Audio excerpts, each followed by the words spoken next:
It's an exciting time to be a diamond explorer on the ASX at the moment, and previously named Fargo Enterprises, Odessa Minerals relists on the ASX today as the next Australian diamond explorer. I'm joined here today with Mr. Alistair Stephens, newly appointed Chief Executive Officer of Odessa Minerals. Welcome, Alistair. Good morning, thank you. Alistair, can you please outline to the viewers the Fargo Odessa transaction and what the new Odessa will look like? Yes, Fargo shareholders have elected to change sector. So they've sold off their IT assets and have vended in some assets from Odette, which are diamond exploration projects within the Kimberley region of Western Australia. Under the transaction, there was a 1-to-5 consolidation of Fargo shares down to about 200 million shares. The vending of the new assets by Odette Australia of about 200 million shares, and the new listing of 300 million shares to raise $6 million at 2 cents. That means that we will have a market capitalisation of about $15 million, about $6 million in the bank, and a 2 cent share price. And I think there's going to be some fantastic opportunities for wealth creation for both existing and new shareholders in what will be now Odessa Minerals. Thanks, Alistair. Can you please provide some details on your background and experience for those who might not be familiar? I'm a geologist. I've spent some time in exploration, but vast majority of my career in mining, both within Western Australia primarily, in Kalgoorlie, Leinster, Big Bell, commodities like gold, nickel, and more recently when I joined my first CEO role with Arafura Resources in the boutique mineral space, which was rare earths, and more recently within MD of Globe Metals and Mining, which is a niobium tantalum boutique mineral commodity.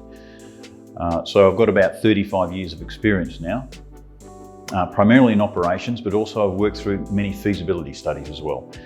And that's what I think I bring to this transaction, is that that skill base. I believe in these assets are going to have success. So I'm very excited to be joining the team. That sounds like a great background of experience there. Odessa's got a portfolio of diamond projects in Western Australia, as we know. Where were you firstly exploring, and when can shareholders expect some news flow? Our first exploration venture will be in the Aries project, where we have an existing diamond pipe with known diamond occurrences, of gem quality diamond occurrences. We've been going through what our exploration program looks like for that project. And very shortly we'll come to market and tell people exactly what that program is. But I expect that we'll be drilling in there in the second half of the year after we've got the approvals and the program of the works approved. And we've discussed it with local communities such as the traditional owners, local landholders and government stakeholders. Over the past few years, diamonds have seen strong price gains. Why do you think this is the case, and how does this set Odessa up?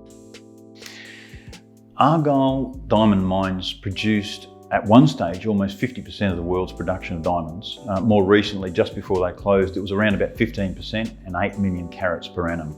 It's now closed, and there's been a massive gap in supply coming into the market. We've seen diamond prices increase by around about 20 to 30%. Diamond prices vary, but based on quality and size. So it can go from anywhere from $150 a carat to $1,500 a carat, or more for the really exotic, beautiful diamonds. On average, we're seeing that range, but $750 US per carat seems to be about the price range for gem quality diamonds. Thanks again, Alistair, for your time. It's an exciting time for a diamond explorer to join the ASX, and we look forward to seeing sparkling news over the course of 2022. And viewers, stay tuned for future announcements from ODE and go to odessaminerals.com.au for more information on each of the company's projects. Thanks again, Alistair. A pleasure. Thank you very much.